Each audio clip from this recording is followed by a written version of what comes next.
Hello बच्चों, आइए देखते हैं एक प्रश्न। x का मान ज्ञात कीजिए जब ये 1 plus 6 plus 11 plus dash dash dash plus x power 189।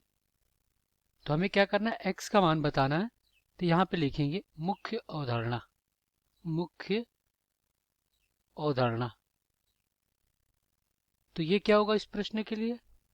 तो देखिए, यहाँ पे अगर हम ये सीरीज को देखें, श्रेणी को, तो देखिए इन दोनों के बीच कितना अंतर है, 5 का अंतर है। इन दोनों के बीच कितना है, 5 का अंतर है। तो ये 5 के अंतर पे सीरीज बन रहा है, श्रेणी बन रहा है। तो इसके लिए यहाँ पे हम कह सकते हैं कि ये जो श्रेणी दिया गया है वो समांतर श्रेणी में है। तो हमें पता है कि समांतर श्रेणी में जो n पदों का योगफल होता है, n पदों का योगफल, वो क्या होता है? वो होता है Sn बराबर n बटा 2 कोष्ठ में 2a प्लस फिर कोष्ठ में n माइनस 1 गुणे में d। और समांतर श्रेणी यानी कि हम इसको एपी भी बोलते हैं, ये होता है एपी का nवां पद। समांतर श्रेणी का जो nवां पद होता है वो क्या होता है? वो होता है ए एन बराबर a प्लस कोष्ठ में n माइनस 1 गुणे में d। तो देखिए यहां से हम क्या करेंगे, n का मान निकाल लेंगे और यहां से हम क्या करेंगे, x का मान निकालेंगे, क्योंकि हमें x का ही तो मान चाहिए। तो अब हम क्या करेंगे, लिखेंगे यहाँ पे हल। और अपने पास जो श्रेणी दिया गया है वो क्या है, एपी है। ये तो पता चला गया कि एपी है। ये क्या है, 1 plus 6 plus 11 plus dash dash dash plus क्या है x, और बराबर में कितना है, 189 है। इतना। तो इसका प्रथम पद क्या हो जाएगा? प्रथम पद a बराबर 1। देखिए यहाँ पे हम लिख दे रहे हैं, a आपका क्या है, ये प्रथम पद है, प्रथम पद है। और d आपका क्या है, d सर्वांतर है। d क्या है, सर्वांतर। और सर्वांतर क्या होता है? ये होता है द्वितीय पद माइनस प्रथम पद, या तो तृतीय पद माइनस द्वितीय पद। यानी प्रत्येक दूसरे पद में से उसके पहले वाले पद को घटाए तो हमें क्या मिल जाता है, सर्वांतर मिल जाता है। और प्रत्येक अवस्था में सर्वांतर समान होता है। तो यहाँ से d आपका क्या हो जाएगा, 6 माइनस क्या हो जाएगा, 1। तो यहाँ से d हमें क्या प्राप्त हुआ, 5 प्राप्त हुआ। ये हमें d मिल गया और ये हमें क्या मिल गया, a मिल गया। अब हम क्या करेंगे, इस वाले सूत्र में रख देंगे, क्योंकि Sn तो हमें दिया है। Sn कितना दिया गया, 189। ये भी लिख दे, Sn 189 दिया गया है। तो आइए रखते हैं यहाँ पे। तो क्या हो जाएगा, 189 बराबर 189 बराबर n बटा में 2 कोष्ठ में 2 गुणे कितना, 1, और प्लस कोष्ठ में यहाँ पे क्या हो जाएगा, n माइनस 1 और गुणे में d कितना दिया गया है, 5 दिया गया है। तो यहाँ पे क्या हो गया, 189 बराबर n बटा 2 और कोष्ठ में क्या हो गया, 2 प्लस 5 n माइनस 5, यही होगा।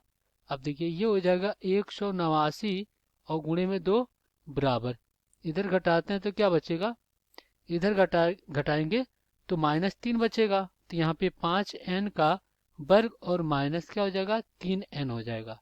ये 3n हो गया। तो ये हो जाएगा आपका 300, इसका गुणा कराएंगे तो 378 हो जाएगा। 378 बराबर 5n का वर्ग माइनस 3n। तो अपना क्या आ गया, 5n का वर्ग माइनस 3n माइनस, ये आपका कितना हो गया, 378, और बराबर में आपका क्या हो गया, 0 हो गया। अभी आपका द्विघात समीकरण के रूप में हो गया। तो माना द्विघात समीकरण ax का वर्ग प्लस bx प्लस c बराबर 0 से करते हैं। तो ये हमें कितना प्राप्त हो गया, 5। b हमें कितना प्राप्त हो गया, -3, और c हमें प्राप्त हो गया -378। यहाँ पे आपका क्या हो जाएगा, अब हम क्या करेंगे, सिद्धांताचार्य सूत्र लगाएंगे। ये होता है x बराबर माइनस बी प्लस माइनस वर्गमूल में b का वर्ग माइनस 4 गुणे ए सी, और बटा में क्या होता है आपका, ये होता है 2a। अब हम क्या करें, इस सूत्र का प्रयोग करें तो ये क्या हो जाएगा, n बराबर क्या हो जाएगा, माइनस माइनस गुणा होगा +3 हो जाएगा, और ये हो जाएगा प्लस माइनस वर्गमूल में क्या हो जाएगा, ये हो जाएगा आपका -3 का वर्ग, और माइनस क्या हो जाएगा, ये हो जाएगा 4 गुणे 5 गुणे कितना हो जाएगा, -378 हो जाएगा। और बटा में कितना हो जाएगा, ये हो जाएगा 2 गुणे 5।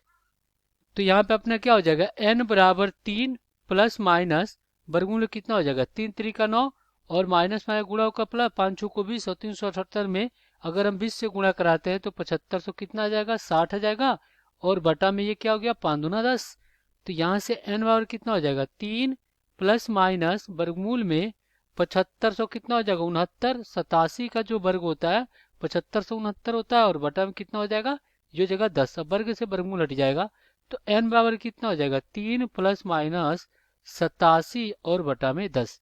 तो अब हम क्या करेंगे, एक बार प्लस छीन लेंगे तो क्या हो जाएगा, n बराबर 3 प्लस 87 और बटा में कितना, 10। तो यहाँ पे जोड़ेंगे तो कितना हो जाएगा, 90 हो जाएगा। तो यहाँ पे क्या हो गया, n बराबर 90 बटा में 10। तो 0 से 0 कट गया तो यहाँ से n बराबर कितना आ गया, 9 आ गया। तो एक तो मान इतना कितना आ गया, 9 आ गया। अब हम क्या करेंगे, माइनस चिन्ह लेंगे। तो माइनस चिन्ह पे क्या हो जाएगा, n बराबर ये हो जाएगा 3 माइनस 87 और बटा में 10। तो यहाँ से n बराबर क्या हो जाएगा, हटाएंगे तो -84 और बटा में क्या हो जाएगा, 10 हो जाएगा। तो यहाँ पे देखिए ये क्या है, ऋणात्मक है तो ऋणात्मक मान क्या हो जाएगा, अमान्य हो जाएगा, क्योंकि n हमारा क्या क्या होना चाहिए, पूर्णांक होना चाहिए। तो यहाँ पे इसको लिख देते हैं अमान्य, तो इसको छोड़ देंगे। तो n का मान कितना आ गया, 9 आ गया। अब देखिए अब हमें x का मान ज्ञात करना है।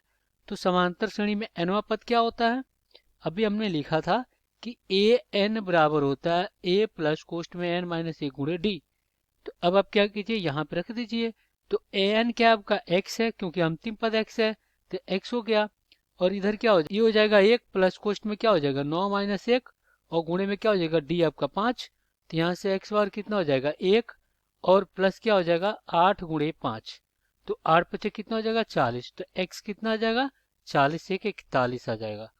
तो ये क्या हो गया, आपका उत्तर हो गया। तो यहाँ पर लिख देते हैं, ये हो जाएगा उत्तर। आशा करते हैं बच्चों ये प्रश्न आपको समझ में आया होगा। धन्यवाद।